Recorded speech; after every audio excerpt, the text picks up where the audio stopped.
Setinggi-tingginya kemakmuran rakyat seperti apa sih yang akan diwujudkan? Bisakah digambarkan secara materialnya seperti apa? Iya, setinggi-tingginya kemakmuran ya antara masyarakat bawah dengan masyarakat atas ini kan tentunya beda. Betul. Ya. Kalau buat kita sendiri, kalau 1 bulan umpamanya kita itu untuk setinggi-tingginya itu dipatok 1 miliar, itu kurang banget. Kurang.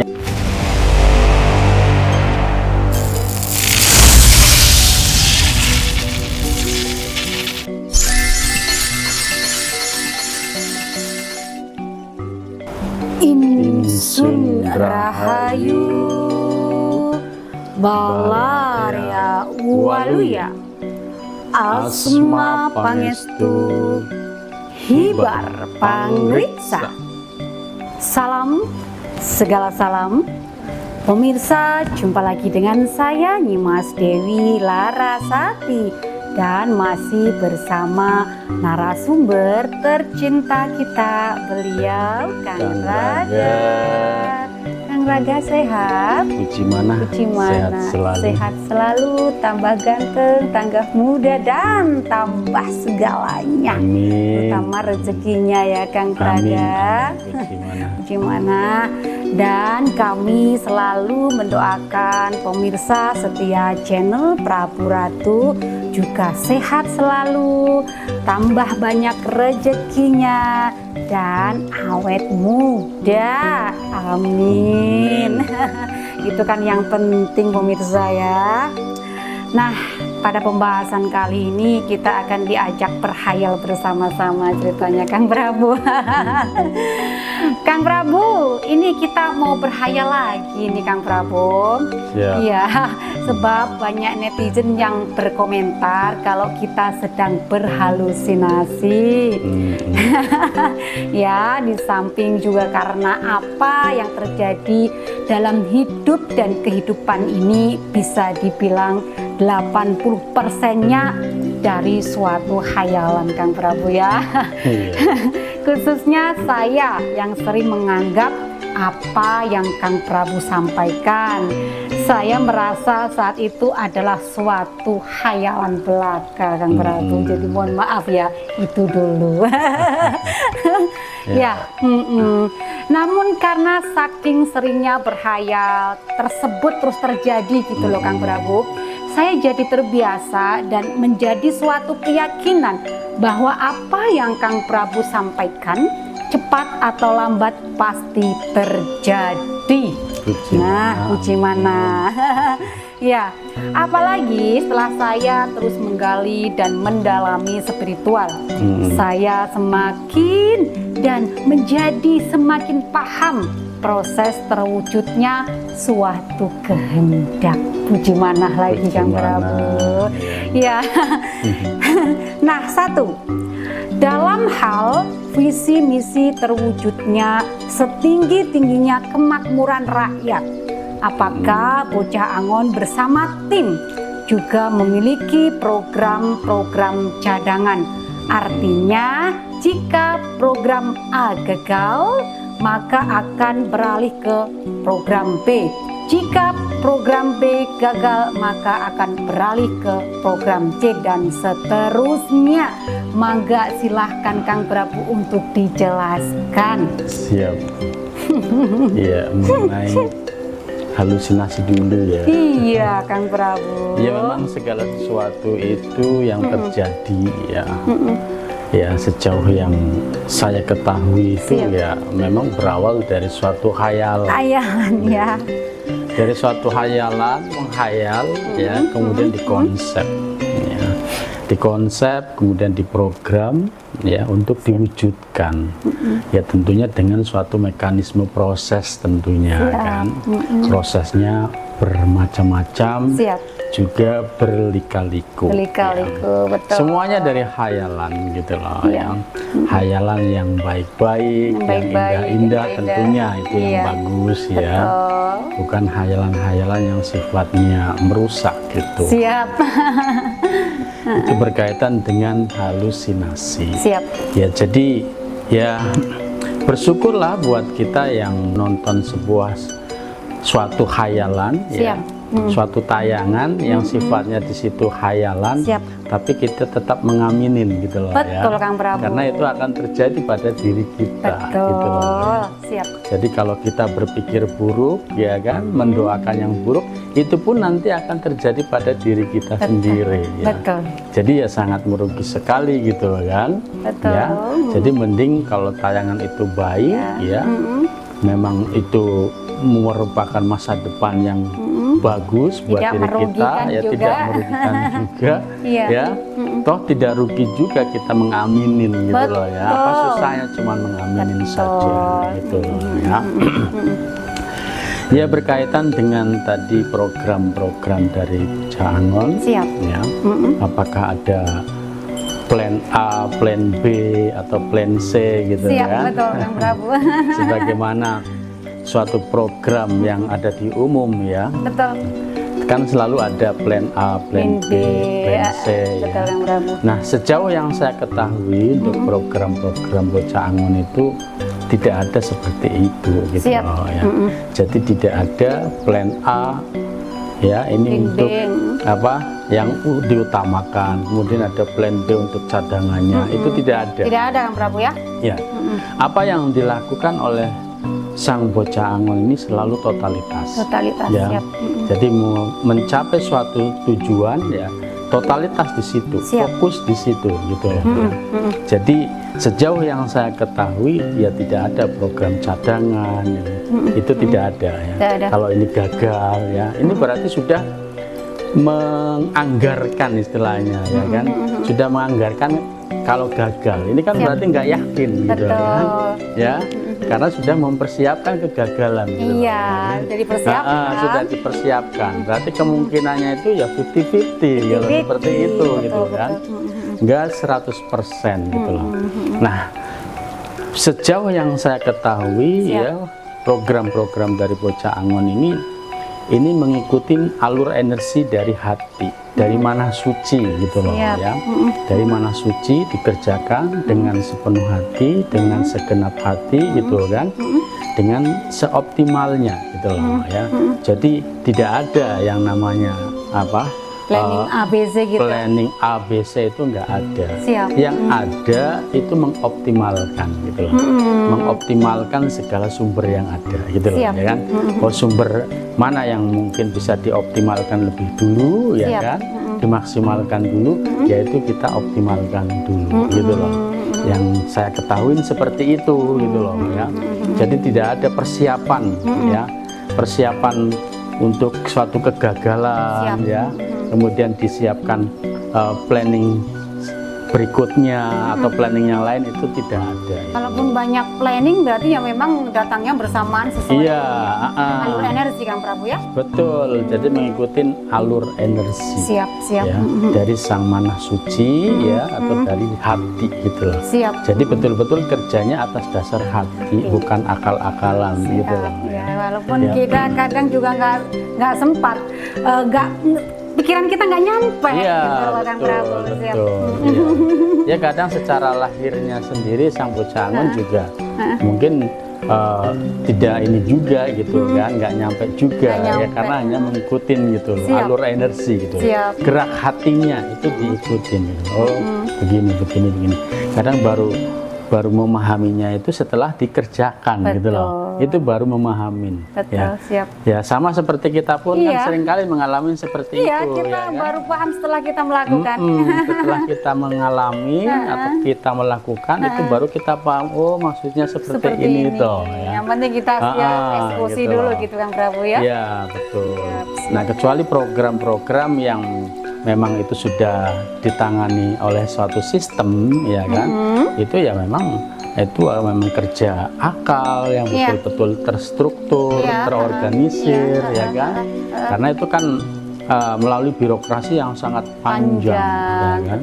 Sangat panjang sekali dan membutuhkan waktu puluhan tahun. Karena itu menyangkut sebuah sistem ya, yang nantinya untuk program kemakmuran ya, mewujudkan kemakmuran yang setinggi-tingginya gitu kan. Itu kan diprogram sedemikian rupa ya oleh mereka-mereka yang memang ahli dalam sistem. Tapi ya. itu kerja akal.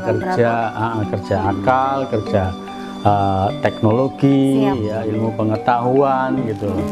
Ya sebagaimana sistem yang ada lah, bagaimana untuk bisa tercapai kemakmuran yang setinggi-tingginya seperti apa dan bagaimana ya, itu melalui satu mekanisme sistem ya. Gitu loh ya. Itu ada di sistem gitu kan itu yang juga real sekali Kang Prabu. Kita kan hidup di alam yang harus real juga. Iya, apalagi kan ini menyangkut hidup orang banyak ya, sedunia bahkan gitu ya. Bukan di negara ini saja tapi sedunia gitu loh. Bagaimana diciptakan suatu sistem betul-betul mencapai suatu kemakmuran yang setinggi-tingginya dan seadil-adilnya gitu loh ya kan. Nah ini gitu loh. Nah ini diprogram ya melalui suatu sistem kerja gitu loh. Sambil masyarakatnya terus berbenah juga kan Prabu ya. Dan karena ada program juga itu kan nanti satu mata uang ya, satu mata uang dunia gitu loh, ini digunakan untuk seluruh dunia gitu. Siap. Tetapi saya lihat Kang Prabu apa yang beliau kerjakan saat ini kayak selalu selaras dengan pemerintah yang sedang dikerjakan saat ini Kang Prabu. Kalau mungkin tahu apa enggak, tetapi selalu sinkron saya melihatnya Kang Prabu. Iya, namanya mekanisme sistem semesta kan memang seperti itu ya. Itu karena mengikuti yaitu kinerja dari hati. Kinerja dari hati, maka semuanya itu akan terkoneksi gitu loh ya. Yaitu tadi kinerja semesta, alam semesta gitu loh. Jadi meliputi keseluruhannya. Semuanya akan terkoneksi dan semuanya akan nyambung. Satu kesatuan kinerja sistem alam semesta gitu loh. Ya pemerintah belum menyatakan untuk mata uang yang digital atau Indonesia akan bergabung dengan itu ya. Kita udah tahu dulu dari Pujangun gitu Kang Prabu. Jadi nggak kaget pemirsa. Siap-siap luar biasa. Itu selalu keselarasan seperti itu Kang Prabu. Iya. Kedepannya itu memang kan ya keselarasan ya yang diutamakan dalam segala hal gitu loh. Ya makanya fokusnya itu memang ya ke hati. Dimana kalau kita fokusnya ke hati ya, maka semuanya akan selaras gitu loh ya. Selesai ya. Akan beres gitu. Kalau hanya mengandalkan akal ya kan, ya semrawut jadinya gitu loh ya kan. Karena isinya akal-akalan gitu kan. Rasanya nggak mungkin kalau ada yang bermain masa gitu ya. Berbeda kalau pakai hati, maka semuanya akan satu hati gitu loh. Satu hati, satu rasa gitu kan. Kang Prabu. Nggak sempat debat juga ya. Iya, nggak sempat dan nggak penting gitu loh. Baik Kang Prabu, kita lanjut untuk pertanyaan berikutnya ya. Siap. Kemudian setinggi-tingginya kemakmuran rakyat seperti apa sih yang akan diwujudkan? Bisakah digambarkan secara materialnya seperti apa? Iya, setinggi-tingginya kemakmuran ya antara masyarakat bawah dengan masyarakat atas ini kan tentunya beda. Ya. Kalau buat kita sendiri, kalau 1 bulan umpamanya kita itu untuk setinggi-tingginya itu dipatok 1 miliar itu kurang banget. Kurang banget karena itu kan sering juga kita dapatkan seperti itu dalam 1 bulan itu 1 miliar gitu kan. Ya udah sering gitu lah ya. Jadi kalau ukurannya buat kita ya setinggi-tingginya itu adalah 1 miliar ya, itu kurang banget. Tapi buat masyarakat bawah, wah itu sudah sangat tinggi tentunya. Gitu. Jangankan 1 miliar Kang Prabu. 100 juta aja kan sudah tinggi. Betul. Ya intinya memberikan kemakmuran yang setinggi-tingginya ya tentunya sesuai dengan kapasitas tugas dan perannya dalam kehidupan ini gitu ya kan. Jadi tidak mungkin kan antara peran seorang presiden ya kan dengan umpamanya perannya dari seorang lurah gitu, itu kan nggak sama gajinya gitu. Sama-sama makmur tapi nggak sama. Mungkin kedepannya bisa sama semuanya kaya raya ya kan, ya kaya raya dalam hal materi semuanya sama itu bisa terjadi kedepannya gitu loh ya. Karena memang kekayaannya ini wah sangat luar biasa, berlebih gitu loh ya. Dan kedepannya itu memang ya tidak ada yang bekerja gitu Iya, loh. betul. Yang bekerja sistem, yang bekerja robot. Itu gambaran di surga itu kan yang nggak ada pelayan gitu loh. Pelayannya ini ya robot-robot, mungkin manusianya manusia robot gitu loh ya. Manusia yang betul-betul asli ya hidupnya hanya bersenang-senang, berolahraga, ya kan? Tapi kan semuanya Ya. dalam kondisi kesadaran. Kesadaran, semuanya dalam kesadaran penuh, gitu loh, ya. gitu. Kesadaran jati diri sejati, gitu loh. Ya. Nggak berarti Iya. kerja robot yang bermain terus amburadul, bukan. Tidak ya. Itu karena itu tadi atas dasar hati, gitu loh ya. Kalau sudah satu hati, ya satu rasa, ya kan, ya semuanya akan enak gitu loh. Sekarang kan sudah ada sinyalnya, Iya. AI itu Kang Prabu. Sudah pada bingung gimana nanti kalau nggak bisa bersaing. Iya, Kang Prabu ya. iya, itu kan bagian dari apa fasilitas termasuk robot-robot, ya teknologi, ya Iya, kan? sudah dipersiapkan. Pak Jokowi kan ada rapat itu Kang Prabu. Benar. Kemarin ya. Iya, jadi yang semuanya ya itu tadi nanti yang bekerja sistem, yang bekerja robot-robot, Robot-robot yang sudah bekerja dipersiapkan. teknologi gitu loh. Manusianya hanya bersenang-senang, berfoya-foya, berolahraga, bersendagurau, penuh berwisata, kesadaran, ya kan? Nggak ada lagi demo-demo pemirsa. Iya, nggak ada gitu loh. Iya. Gambaran surga itu seperti itu gitu loh. Ya. Walaupun nggak tahu Semuanya serba terciptanya indah, kapan. semuanya serba indah, semuanya serba nikmat, ya kan? Gambarnya seperti itu. Jadi gitu jangan loh. gundah gulana kalau robot yang bermain ya, cukup persiapkan itu jati diri dipersiapkan saja. fasilitasnya ya, secara bertahap ya. Pekerjaan yang dilakukan oleh manusia ini dikurangin gitu loh, terutama yang beresiko, yang berat ya, itu dikerjakan oleh robot-robot, oleh sistem gitu loh ya kan. Tapi jangan khawatir terus gimana kerjanya. Jangan khawatir, ini suatu persiapan yang memang disiapkan oleh semesta ya, untuk mewujudkan tatanan kehidupan berperadaban luhur yang sawarga maniloka, kekal abadi. Makanya ya harus segera disadari bahwa kehidupan surgawi ya, tatanan kehidupan yang surgawi itu adanya di kehidupan bumi alam ini gitu loh ya. Ya buat yang masih tetap ngeyel adanya di kehidupan setelah mati ya mangga silakan. Ya kan suka-suka ya. gimana keyakinannya gitu. Toh yang kita sampaikan pun juga tidak merugikan pemirsa ya. Kalau iya amin saja. Iya, yang jelas nggak usah khawatir ya pemirsa kalau robot-robot yang bekerja. Kita perlu mempersiapkan kesadaran saja, dibangkitkan betul. Prabu Ya, dibangunkan, dibangkitkan kesadarannya ya, dengan menggali ya jati diri sejati ya dengan membangkitkan spiritual gitu loh ya. Udah banyak sehingga, ya Prabu mulai bangkit ya, betul-betul nanti akan terjadi keseimbangan ya. Akan mencapai kecerdasan intelektual, kecerdasan emosional, kecerdasan spiritual dan kecerdasan transendental. Ini seimbang gitu loh. Nah, kalau ini sudah diraih semuanya ya kehidupan pasti damai. Kehidupan pasti enjoy, bahagia, aman, sentosa, sejahtera, ya kan? Pengen kan? Surgawi lah pokoknya. Itu kalau semuanya sudah diraih. Jadi bukan hanya mengandalkan kecerdasan intelektual saja gitu loh ya. Nah, kecerdasan emosionalnya juga perlu dibangun. Kecerdasan spiritualnya juga perlu sekali. Juga kecerdasan berketuhanan atau kecerdasan transendental. Ini perlu dibangun semuanya ya. Jangan pinter akalnya saja ya. Itu sudah bangga ya kan. Ya terjadi seperti ini. Yang terjadi ya kehidupan seperti ini kalau hanya mengandalkan akal gitu loh. Saling bertengkar, yelah-yelah ya kan.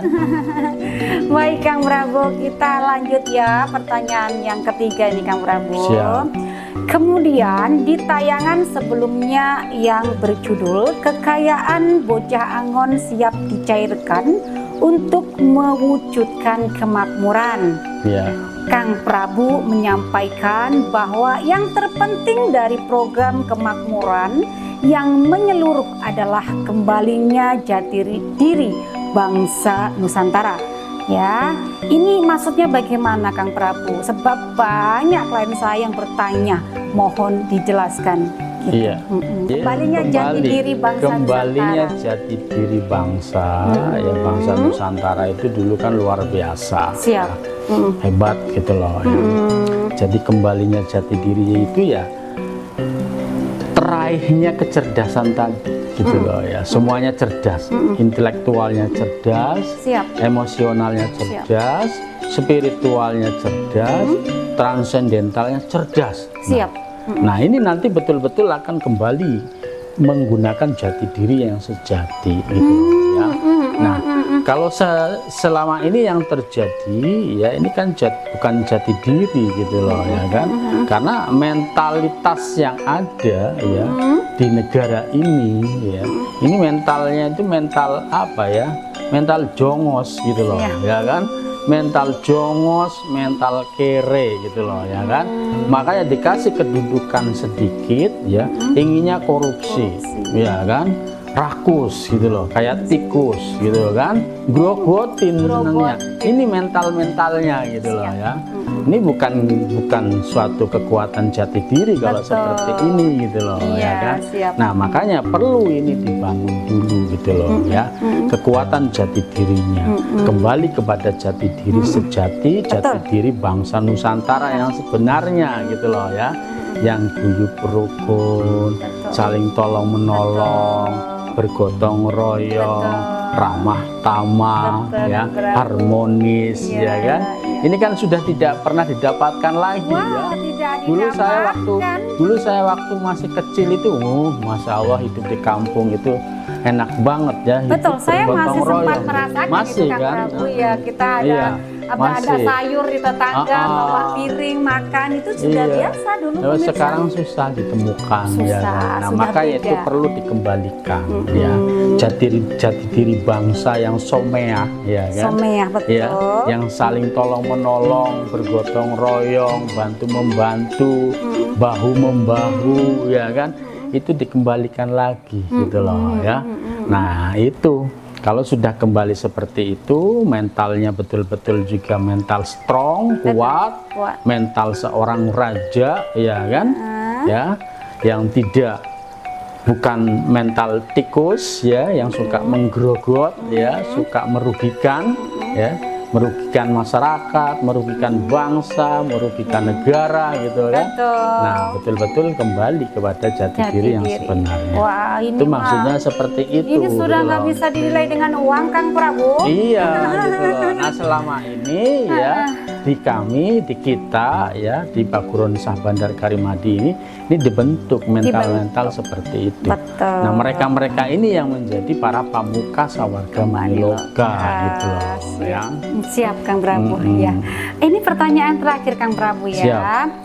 Apakah ada cara yang terbaik untuk mengembalikan jati diri bangsa Nusantara? Mangga silakan, Kang Prabu. Cara yang terbaik, termudah, terinstan adalah dengan formula keilmuan Sah Bandar Karimadi, yaitu dengan mengolah jurus-jurus Sah Bandar Karimadi gitu loh ya.